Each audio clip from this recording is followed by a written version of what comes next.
Today's जी के programme में आपका स्वागत है। कल के प्रोग्राम में प्रश्न 8 में यह पूछा गया था कि पृथ्वी की भूपर्पटी पर पाए जाने वाले प्रमुख तत्वों का आरोही क्रम क्या है। दरअसल यहाँ आरोही के स्थान पर अवरोही क्रम होना चाहिए, इसलिए इस सवाल को हमने आज के प्रोग्राम में फिर से शामिल किया है। पृथ्वी की भूपर्पटी पर पाए जाने वाले प्रमुख तत्वों का अवरोही क्रम है सिलिकॉन, ऑक्सीजन, एल्यूमिनियम, आयरन, या फिर ऑक्सीजन, सिलिकॉन, एल्यूमिनियम, आयरन, या एल्यूमिनियम, ऑक्सीजन, आयरन, सिलिकॉन, या ऑक्सीजन, सिलिकॉन, आयरन, एल्यूमिनियम। सही जवाब इसका है option B, oxygen, silicon, aluminium, iron. चलिए कल के अभ्यास प्रश्न से शुरू करते हैं। हाल ही में प्रोफेसर अनी सुजमा का निधन हो गया। इनका संबंध किस क्षेत्र से था? कला और संस्कृति, भाषा और साहित्य, संगीत और नाट्य विधा, या फिर खेल? सही जवाब है ऑप्शन बी, भाषा और साहित्य। बीते दिनों प्रख्यात साहित्यकार शिक्षाविद अनी सुजमा का 83 वर्ष की आयु में ढाका में निधन हो गया। वे बांग्ला भाषा और साहित्य के क्षेत्र में महान योगदान देने वाले बांग्लादेश के एक प्रतिष्ठित विद्वान और अग्रणी बुद्धिजीवी थे।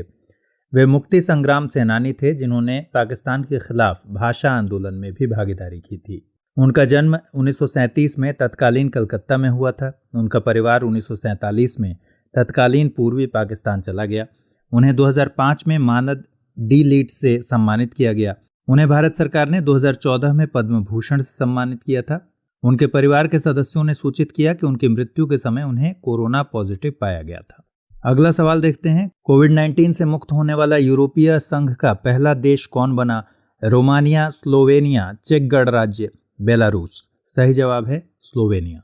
स्लोवेनिया आधिकारिक तौर पर कोरोना वायरस के प्रकोप से मुक्त होने की घोषणा करने वाला यूरोपीय संघ का पहला देश बन गया है। स्लोवेनिया के national institute of public health के निष्कर्ष के बाद देश की सरकार ने कल एक बयान में यह पुष्टि की। स्वास्थ्य प्राधिकरण के अनुसार पिछले 2 हफ्तों में सिर्फ 35 लोग कोरोना वायरस से संक्रमित हुए थे, जबकि वायरस के लिए प्रजनन संख्या यानी द रिप्रोडक्टिव नंबर, जिसे आर रेटिंग के रूप में जाना जाता है, 1 से नीचे थी।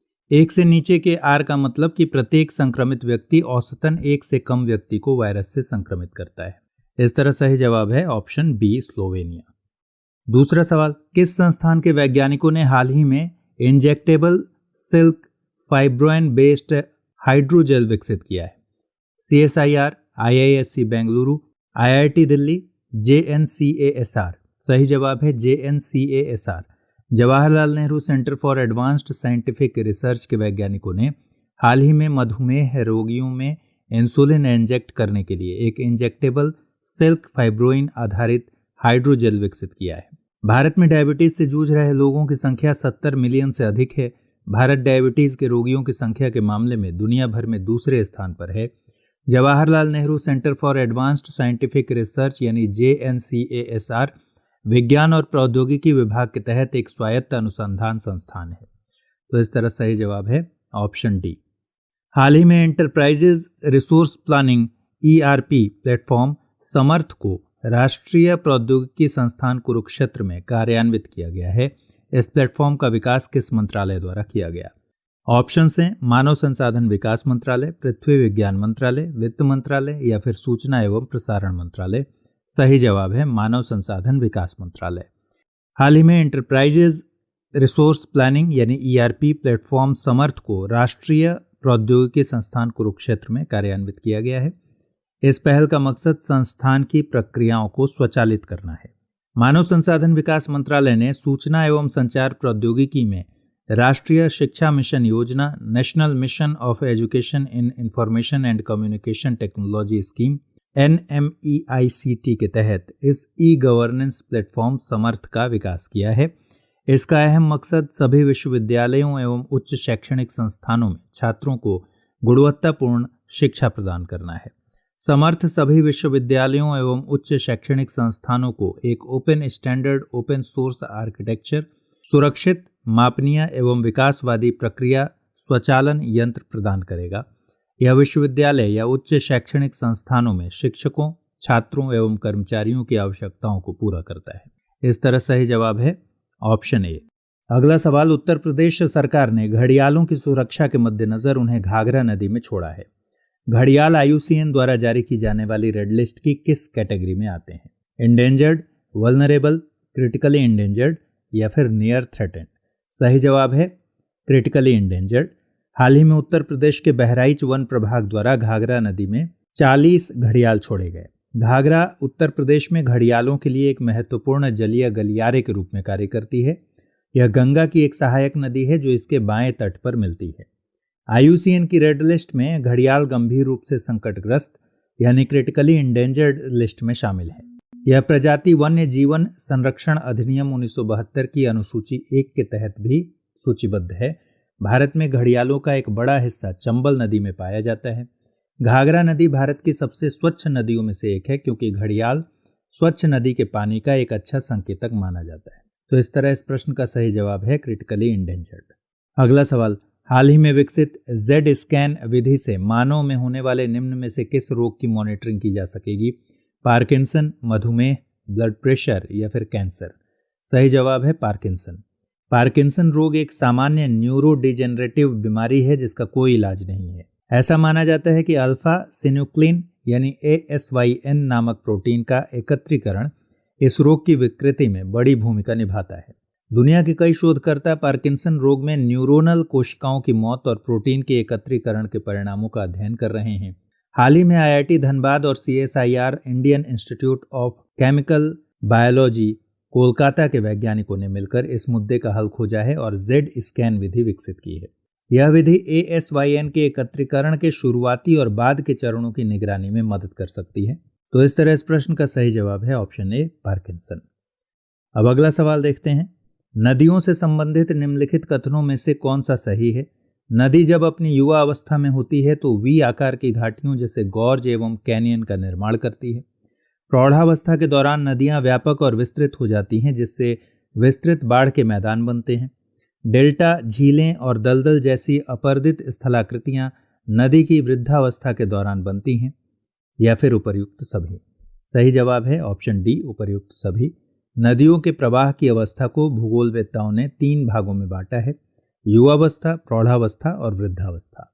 नदियां जब अपने उद्गम से निकलती हैं तो नदी की यह अवस्था युवावस्था कहलाती है। क्योंकि नदी की इस अवस्था के दौरान वह पहाड़ी दुर्गम रास्तों से होकर गुजरती है, नदियां इस क्रम में आने वाली सभी स्थलाकृतियों को काटती हुई आगे बढ़ती हैं। इस दौरान वे पर्वतों को काट काट कर V आकार की घाटियों का निर्माण करती हैं। इनमें गहरे खड्ड, गॉर्ज, कैनियन जैसी संकरी घाटियां शामिल हैं। प्रौढ़ावस्था के दौरान पर्वतीय दुर्गम क्षेत्रों से निकलकर ये अपेक्षाकृत ढाल वाले क्षेत्रों में बहती हैं। इस अवस्था में नदियां व्यापक और विस्तृत हो जाती हैं और इनमें जल की मात्रा बढ़ जाती है जिससे विस्तृत बाढ़ के मैदान का निर्माण होता है। जबकि वृद्धावस्था के दौरान नदियों की छोटी सहायक नदियों की संख्या कम हो जाती है और ढाल भी मंद हो जाती है। इस दौरान नदी का बहाव भी धीमा हो जाता है जिसके परिणाम स्वरूप नदी विसर्प, गोखुर झील और अंत में समुद्र में मिलने से पहले डेल्टा का निर्माण करती हैं। तो इस तरह इस प्रश्न का सही जवाब है ऑप्शन डी। अगला सवाल देखते हैं, निम्न में कौन सा ही सुमेलित नहीं है? जलोढ़ पंख नदी, लैपीज भौमजल, स्टैक वायु, सर्क हिमनद। सही जवाब है ऑप्शन सी स्टैक वायु। जब नदी ऊंचे स्थानों से बहती हुई गिरिपाद और मंद ढाल के मैदान में प्रवेश करती है तो जलोढ़ पंख का निर्माण होता है। लैपीज भौमजल द्वारा बनाई गई स्थलाकृति है। जब भौमजल से बनी हुई चूना युक्त चट्टानों के अधिकतर भाग गर्तों और खाइयों में विलीन हो जाते हैं और पूरे क्षेत्र में अनियमित पतले और नुकीले कटक रह जाते हैं तो यही स्थलाकृति लैपीज कहलाती है। सर्क हिमनद द्वारा अपर्दित स्थलाकृति है। दरअसल सर्क गहरे, लंबे और चौड़े गर्त होते हैं जिनकी दीवार तीव्र ढाल वाली सीढ़ी या अवतल होती है। जबकि स्टैक समुद्री तरंग घर्षित आकृति है। समुद्री भृगु को ही अपर्दित रूप स्टैक कहलाते हैं। ये अस्थायी आकृतियां हैं जो तरंग अपर्दन द्वारा धीरे धीरे समुद्री मैदानों में बदल जाती हैं। तो इस तरह सही जवाब है इसका ऑप्शन सी स्टैक वायु। अब अगला सवाल देखें, निम्नलिखित में से कौन वायु द्वारा अपर्दित स्थलाकृति नहीं है? एस्कर, एंसेलबर्ग, यारडांग या फिर मशरूम? सही जवाब है एस्कर। वायु द्वारा अपर्दित स्थलाकृतियां एंसेलबर्ग, यारडांग और मशरूम हैं, जबकि एस्कर हिम से बनने वाली आकृति है। मरुस्थलों में प्रतिरोधी चट्टानों के घिसे हुए अवशेष जिनके आधार पतले और ऊपरी भाग विस्तृत और गोल टोपी के आकार के होते हैं छत्रक या मशरूम कहलाते हैं। तो इस तरह सही जवाब है इसका ऑप्शन ए। अब अगला सवाल, वायुमंडल में पाई जाने वाली गैसों का सही अनुक्रम है nitrogen, oxygen, argon, carbon dioxide. दूसरा ऑप्शन है oxygen, nitrogen, argon, carbon dioxide. तीसरा है nitrogen, oxygen, carbon dioxide, argon. या फिर चौथा है oxygen, nitrogen, carbon dioxide, argon. सही जवाब है पहला, nitrogen, oxygen, argon, carbon dioxide. पृथ्वी के चारों तरफ हजारों किलोमीटर की ऊंचाई पर फैला आवरण वायुमंडल कहलाता है। हमारे वायुमंडल में विभिन्न गैसें पाई जाती हैं जिनका अनुक्रम है nitrogen 78.8%, oxygen 20.95%, organ 0.93%, carbon dioxide 0.036%। इन गैसों के अलावा कुछ और गैसें हैं महत्वपूर्ण, नियॉन, हीलियम, ओजोन, जेनन, क्रिप्टॉन इत्यादि। तो इस तरह सही जवाब है ऑप्शन ए। अब अगला सवाल, वायुमंडल से संबंधित निम्नलिखित कथनों पर विचार कीजिए। जलवाष्प, धूलकण, बादल, तूफान, चक्रवात संबंधी मौसमी घटनाएं क्षोभ मंडल में घटित होती हैं। ऊंचाई बढ़ने के साथ साथ क्षोभ मंडल के तापमान में 1 डिग्री प्रति 165 मीटर की दर से गिरावट होती है। ओजोन परत वायुमंडल के आयन मंडल में पाई जाती है। आयन मंडल को ताप मंडल भी कहते हैं। पृथ्वी से प्रेषित रेडियो तरंगे यहीं से परावर्तित होकर पृथ्वी पर लौट आती हैं। उपर्युक्त कथनों में से कौन से कथन सही हैं? 1, 2, 3 और 4 सभी, केवल 1, 3 और 4, 1, 2 और 4, केवल 3 और 4। सही जवाब है 1, 2 और 4 यानी कि ऑप्शन सी। हमारे वायुमंडल को 5 प्रमुख भागों और कई उपभागों में बांटा गया है। क्षोभ मंडल वायुमंडल की सबसे निचली और सघन परत है। यहाँ वायु के कुल भार का लगभग 75% भाग पाया जाता है। इसकी धरातल से औसत ऊंचाई लगभग 14 से 16 किलोमीटर है। यह ऊंचाई भूमध्य सागर पर संवहन धारा के कारण 18 किलोमीटर और ध्रुवों पर 8 से 10 किलोमीटर हो जाती है।